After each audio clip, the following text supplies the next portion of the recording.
ఒకసారి కృష్ణుడు, అర్జునుడు ద్వారకా నగరంలో ఉండగా ఒక విచిత్రం జరిగింది. ఒకనాడు ఒక బ్రాహ్మణుడు చనిపోయిన తన కుమారుణ్ణి శవాన్ని తీసుకొని కృష్ణుడి భవనం ముందు ఉంచాడు. గోడుగోడును దుఃఖించ మొదలుపెట్టాడు. భటుల వలన ఆ విషయం తెలిసి కృష్ణుడు, అర్జునుడు అక్కడికి వచ్చారు. ఏం జరిగిందని కృష్ణుడు బ్రాహ్మణుని అడిగాడు. అప్పుడు ఆ బ్రాహ్మణుడు, శ్రీకృష్ణ, వీడు నా కుమారుడు, పుట్టగానే చనిపోయాడు. ఇంతకు ముందు నాకు 8 మంది పుత్రులు జన్మించారు. వారు ఇలాగే పుట్టగానే ప్రాణాలు విడిచారు. ఎందుకిలా జరిగింది? 100 ఏళ్ళు బ్రతకవలసిన బిడ్డలు ఇలా కారణం లేకుండా అకాల మరణం పొందారంటే దానికి ఏదో కారణం ఉండాలి. రాజు అధర్మవరుడైతే ఇలాంటివి సంభవిస్తాయని పెద్దలు చెప్తారు. నీవు ధర్మమూర్తివని, భగవంతుడి అవతారమని అందరూ చెప్తారే, కానీ నీ పరిపాలనలో ఏదో దోషం ఉన్నది. లేకపోతే నాకు ఈ దురవస్థ సంభవించదు. కాబట్టి నా బిడ్డలంతా చనిపోవడానికి నీ అధర్మ పాలనే కారణం అని ఆరోపణ చేస్తూ బిగ్గరగా ఏడవడం మొదలుపెట్టాడు. అయితే కృష్ణ పరమాత్మ ఏమీ బదులు చెప్పలేక ఊరుకున్నాడు. ఆ బ్రాహ్మణుడికి జరిగిన అన్యాయం చూసి అర్జునుడికి ఎంతో జాలి కలిగింది. బ్రాహ్మణోత్తమ, నీవు దుఃఖించకు. యమధర్మరాజుతో పోరాడి చనిపోయిన నీ బిడ్డలను నేను తిరిగి తెస్తాను. నీవు నిశ్చింతగా ఉండు అని మాట ఇచ్చాడు. కృష్ణుడు ఏమీ మాట్లాడక తనలో తాను నవ్వుకున్నాడు. దేవేంద్రుడు అంతటి వాణ్ణి జయించానని, మహావీరుడునని అర్జునుడికి గర్వం ఉన్నది. ఈ బ్రాహ్మణుడి బిడ్డలను తీసుకొని వచ్చి అప్పగించడం తనకిక లెక్కలోనిది కాదని అనుకున్నాడతను. విప్రోత్తమ, ఈసారి నీకు సంతానం కలిగేటప్పుడు ముందుగా నాకు తెలియపరచు. చేయవలసినది చేస్తాను అని గర్వంగా పలికాడు అర్జునుడు. అర్జునుడికి తన మహిమ చూపించి అతనికి గర్వభంగం చేయాలనుకున్నాడు కృష్ణుడు. కొన్నాళ్లకు బ్రాహ్మణుడి భార్య మరలా ప్రసవించే సమయం ఆసన్నమైంది. అప్పుడు ఆ బ్రాహ్మణుడు పరుగు పరుగున అర్జునుడి దగ్గరికి వచ్చి ఆ విషయం తెలియచేశాడు. అర్జునుడు వెంటనే ధనుర్బాణాలు తీసుకొని బ్రాహ్మణుడి ఇంటికి వెళ్ళాడు. తన దివ్యాస్త్రాలను ప్రయోగించి పురిటింటి చుట్టూ బాణాలతో ఒక పంజరం అల్లాడు. మృత్యువు వస్తే ఎదిరించడానికి సిద్ధంగా ఉన్నాడు. బ్రాహ్మణుడి భార్య ప్రసవించింది. మగబిడ్డను కన్నది. కానీ ఎప్పటిలాగే ఆ పిల్లవాడు పుట్టగానే చనిపోయాడు. బ్రాహ్మణుడు, అతని భార్య పెద్ద పెట్టున శోకించారు. అర్జున, ఏమైంది నీ వాగ్దానం? మృత్యువు ఎత్తుకుపోయిన నా బిడ్డలను తెచ్చిస్తానన్నావే, ఇదేనా నీ ప్రతిజ్ఞ? ఇంతేనా నీ ప్రతాపం? అని నిందావాక్యలు పలికాడు. అర్జునుడికి రోషం వచ్చింది. వెంటనే బయలుదేరి యమలోకానికి వెళ్ళారు. అక్కడ బ్రాహ్మణ కుమారుడు కనిపించలేదు. తరువాత ఇంద్రలోకానికి, వరుణలోకానికి, అలాగే దిక్పాలకులందరి లోకాలకు వెళ్ళి వెతికాడు. కానీ బ్రాహ్మణ పుత్రుడి జాడ కనిపించలేదు.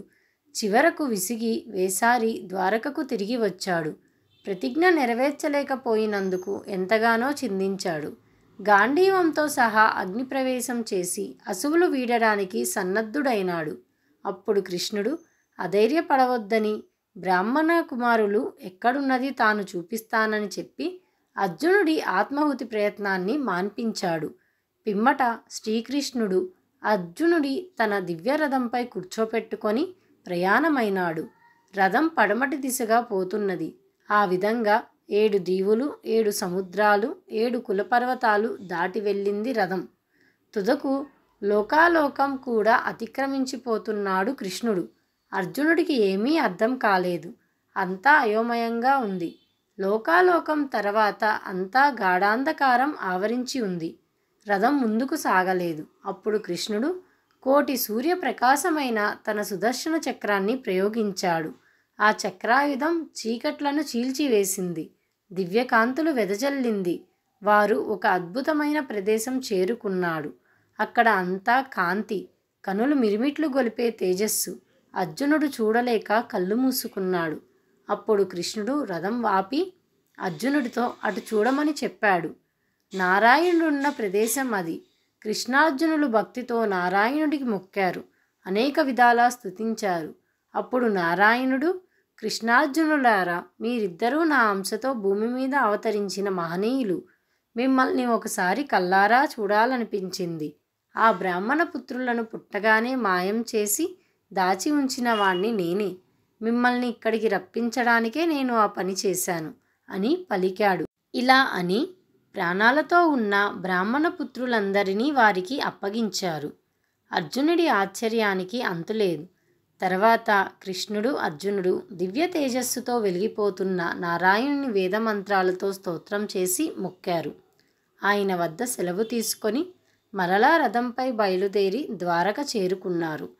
పిమ్మట అర్జునుడు బ్రాహ్మణ పుత్రులను తీసుకొని పోయి బ్రాహ్మణుడికి అప్పగించారు.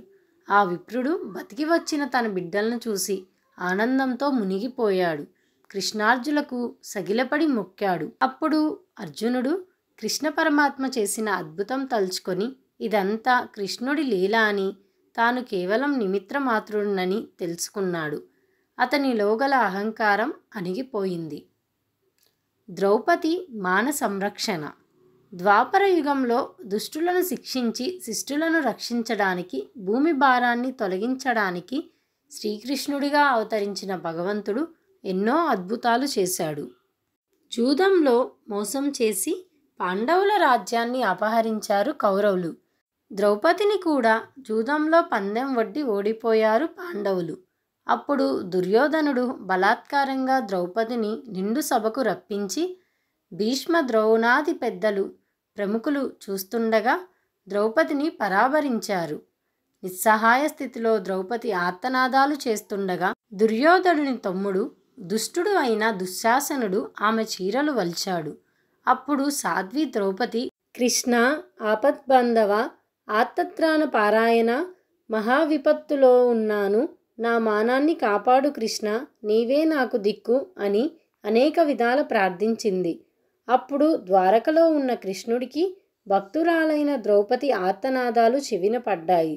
తక్షణమే ఆమెను కాపాడడానికి నిశ్చయించుకున్నాడు. ఆయన మహిమ వలన ద్రౌపది చీరలు దుశ్శాసనుడు విప్పుతుండగా ఒకదాని వెంట ఒకటి అంతులేకుండా చీరలు రాసాగాయి. సభలో పెద్ద కలవరం పుట్టింది. అందరూ అది చూచి భయభ్రాంతులతో మునిగిపోయారు. అంతులేకుండా వస్తున్న చీరలు విప్పలేక దుశ్శాసనుడికి అలసట వచ్చింది. ఒళ్ళంతా చెమటలు పట్టి ఆయాసంతో కూలపడిపోయాడు. ఆ విధంగా కృష్ణుడు ద్రౌపది మాన సంరక్షణ చేశాడు. పాండవులు 12 ఏళ్ల అరణ్యవాసం, 1 ఏడాది అజ్ఞాతవాసం చేసి పడరాని కష్టాలు పడ్డారు. ఆ తర్వాత వచ్చి అడిగినా కూడా రాజ్యంలో వారి భాగం వారికి ఇవ్వడానికి నిరాకరించాడు దుర్యోధనుడు. అప్పుడు పాండవులు కృష్ణుణ్ణి రాయబారిగా పంపారు. కృష్ణుడు వెళ్ళి సంధి మాటలు చెప్పినా కౌరవులు వినలేదు. పైగా సభలోనే ఒంటరిగా ఉన్న కృష్ణుణ్ణి కట్టివేయడానికి దుర్యోధనాదులు ప్రయత్నించారు. వారి అజ్ఞానానికి నవ్వుకొని కృష్ణ పరమాత్మ తన విశ్వరూపాన్ని ప్రదర్శించి కౌరవులకు విభ్రాంతి కలిగించి వారు మూర్ఛపోయేలా చేశాడు. తర్వాత కురుక్షేత్రంలో కౌరవులకు పాండవులకు గొప్ప యుద్ధం జరిగింది. అదే మహాభారత యుద్ధం. ఆ యుద్ధంలో ధర్మరక్షణార్థం కృష్ణుడు పాండవుల పక్షం వహించాడు. అర్జునుడికి రథసారథిగా ఉండి పాండవులకు సహాయం చేశాడు. యుద్ధం మొదలయ్యే సమయంలో గురువులతోనూ సోదరులతోనూ బంధుమిత్రులతోనూ యుద్ధం చేయడానికి అర్జునుడు వెనకాడి ఎక్కడా లేని విచారంతో మునిగినప్పుడు కృష్ణ పరమాత్మ అతనికి తత్వాన్ని బోధించాడు.